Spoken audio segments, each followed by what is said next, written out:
pourquoi vous attendez à nos jours aujourd'hui pour que vous dites Amadou Ba est le candidat idéal de la jeunesse? Alors qu'il y a 5 mois ou 6 mois derrière, on disait que l'espoir de la jeunesse se reposait sur Ousmane Sonko. Et Diamono Djodju, nous affronter Ousmane Sonko en tant qu'Amadou Ba premier ministre, Amadou Ba, moi espoir de la jeunesse. Vous attendez que Sonko croupisse en prison pour que Amadou Ba, moi espoir de la jeunesse. Donc il doit concrétiser. Non, en ce moment. Amadou Ba est l'espoir idéal pour la jeunesse. Parce que pour tu mènes un discours cohérent. Ousmane Sonko, tout ce qu'il dit, c'est des incongruités et de l'incohérence pure et dure. Ça, je l'ai dit du début à la fin. Lolo am. Lolo. Jeune nak. Incohérence bobu jeune yi gëm nañ ko ci lool.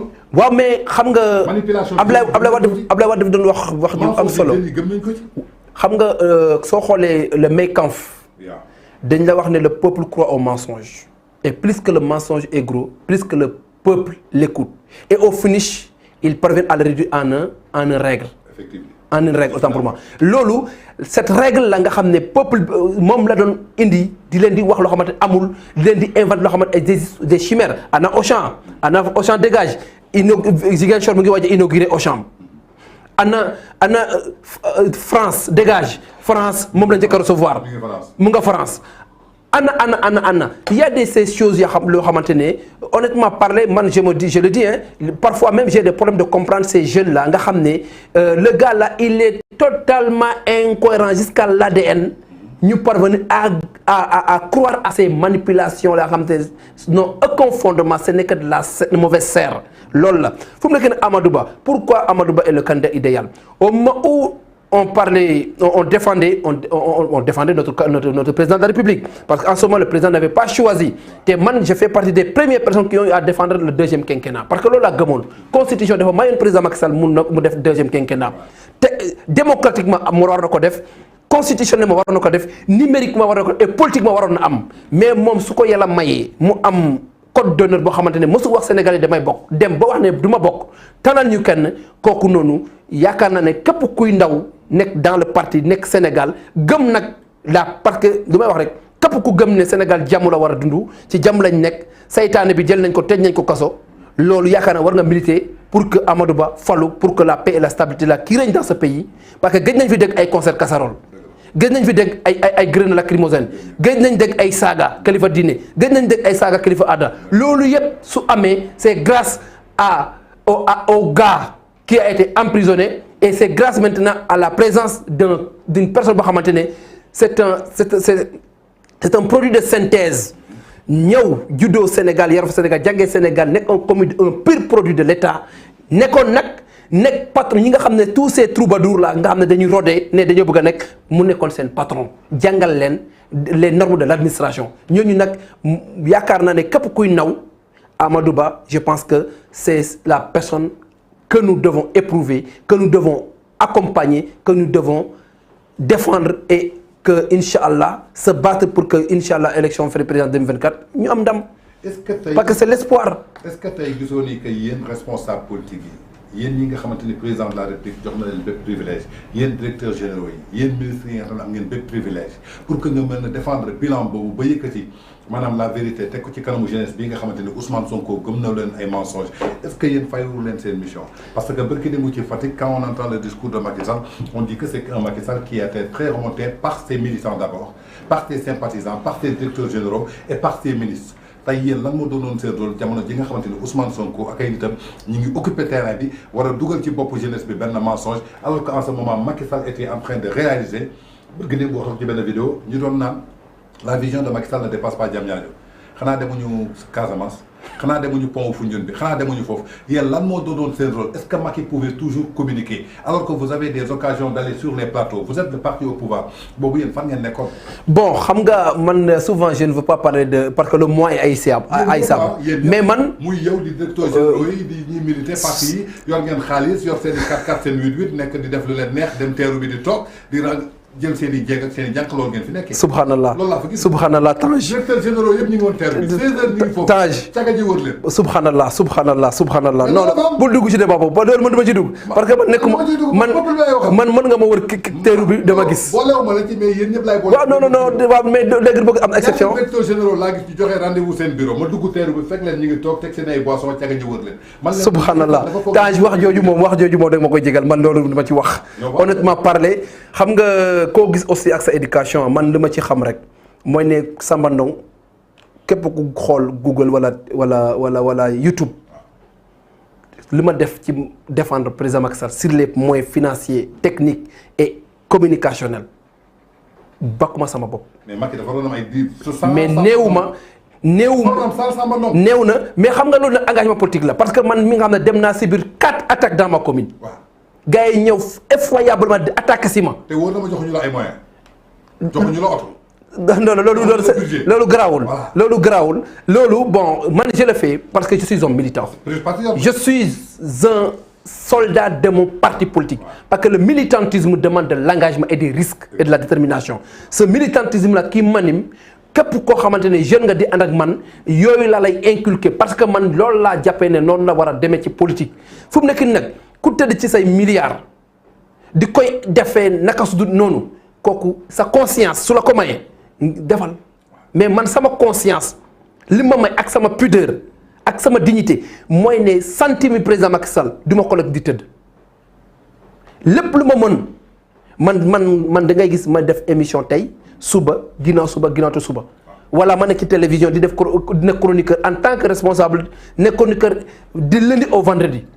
loolu je le fais pour engager wu wane ne suñ xoolee les agropoles les DAC les réalisations sur le plan infrastructure l'accès à l'eau potable l'accès aux services sociaux de base ainsi de suite y'en a pagaille mais man demande ko même ministre boo gis foofu direction boo yor wala ministre boo nekk war ngeen chaque jour mu am ko ngeen yóbbu ci plateau mu expliquer au Sénégal les réalisations du président Macky Sall le schéma là suñ ko defoon yaakaar naa cette campagne de diabolisation on allait déconstruire le mensonge en une fraction de seconde mais loolu responsabilité nag ak engagement politique nag bokkul loolu ñu koy def dama leen di bàyyi seen conscience tranquille mais man li ma mën ak samay nit ak ñi ma mën a waxal ñu dégg on va défendre le régime nous allons défendre le réalisation du président nous allons défendre la candidature de Amadou Ba et nous allons nous battre faire la propagande et la mobilisation pour que Amadou Ba soit élu au soir du 25 février loolu mooy sama mot d'ordre loolu mooy sama objectif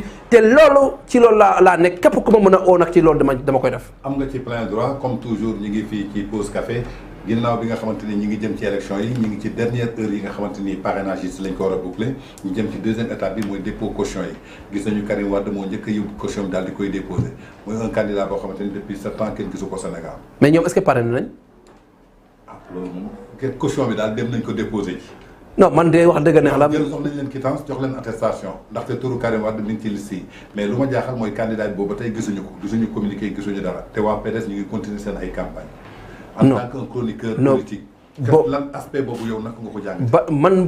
ban PDS moo def ay parrainage man c'est ça mon problème man wax dëgg neex yàlla man maa ngi ci terrain bi ñu ngi def seen parrainage man de maa ngi ci terrain bi. waaw mais su la neexee def parrainage. waaw nangu nañ ko waaw foofu nangu naa parrainage député moom. je suis parfaitement d'accord parce que loi bi moo leen ko may constitution moo leen ko may. loolu je suis d'accord mais man.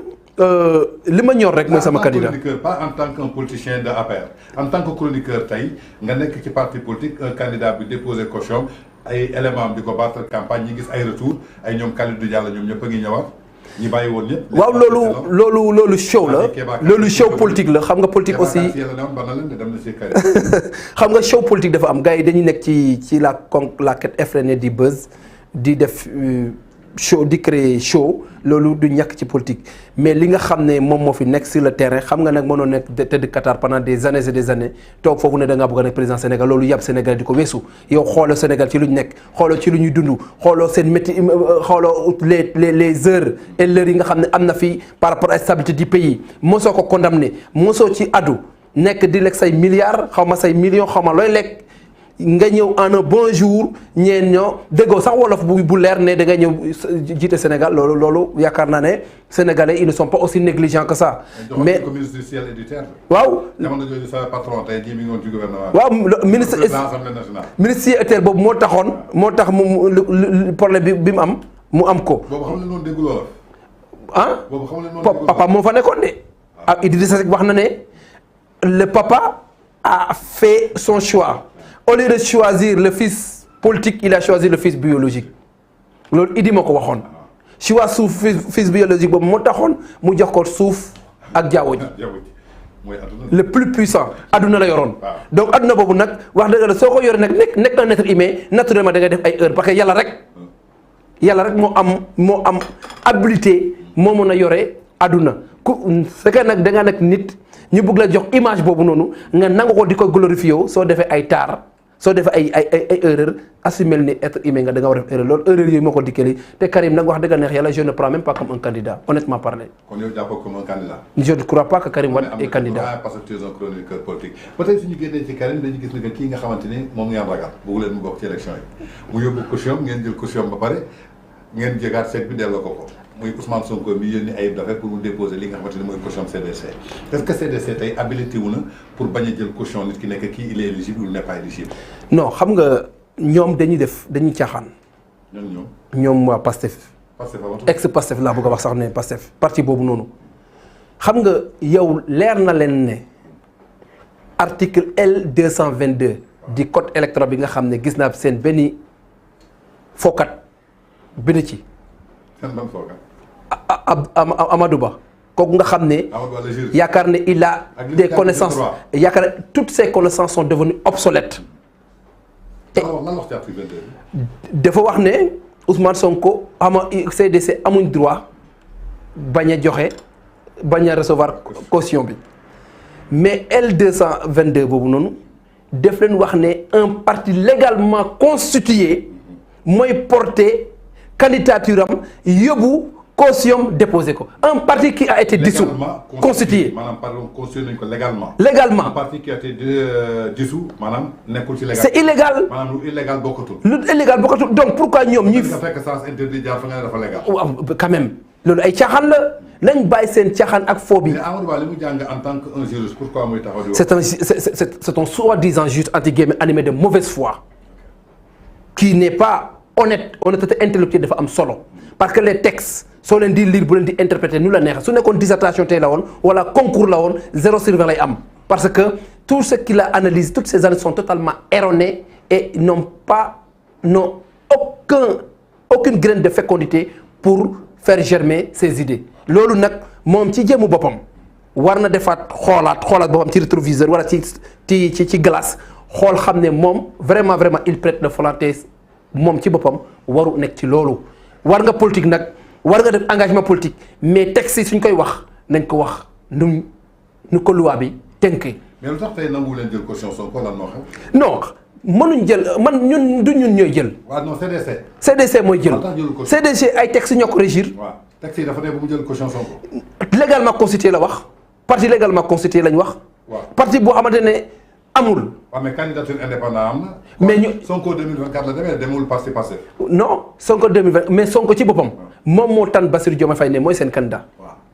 mais quelle incohérence mais déet yow soo conscient ne yow tu as été radié de la liste. non dafa jàpp ne moom suñ ko radié après suñu bañ a jël caution pour mu dugal Bassirou Diomaye Faye. mais loolu amul.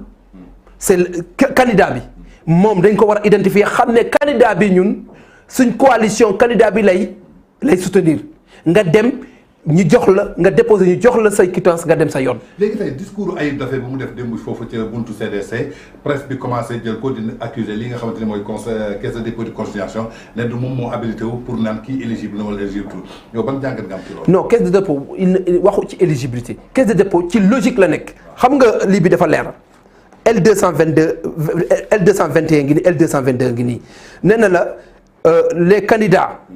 sont astreints au dépôt d'un cautionnement qui doit être versé à la caisse de dépôt et consignation, dont le montant est fixé par l'arrêté du ministre chargé des élections, après avis des partis légalement constitués, au plus tard 180 000 180 jours avant celui du scrutin, il est délivré une quittance conforme par une attestation signée par le directeur général de la Caisse de dépôt et consignation.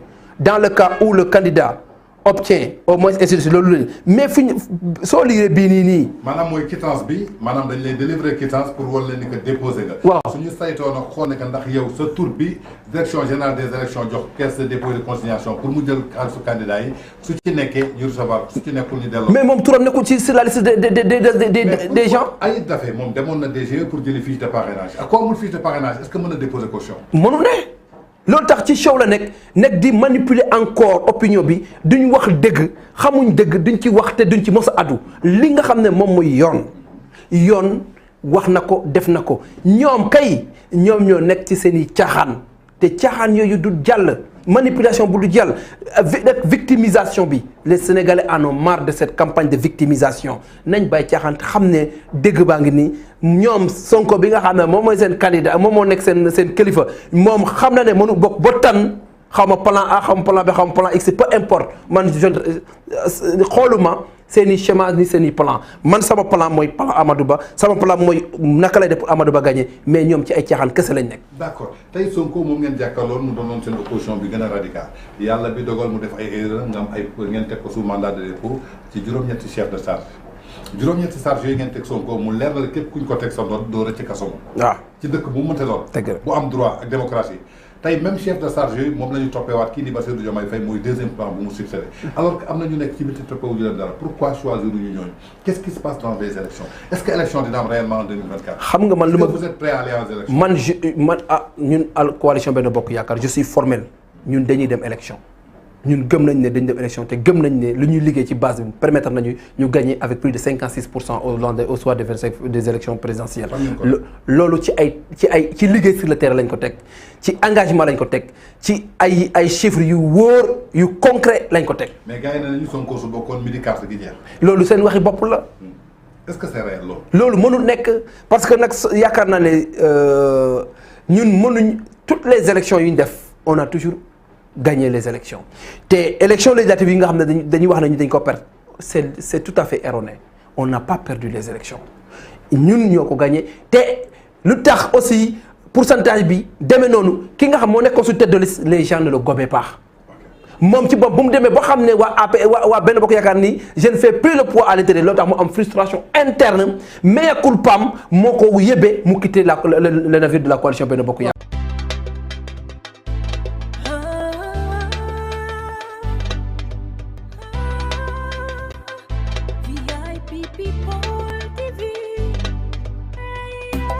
VIP People TV, chaque jour comme si c'était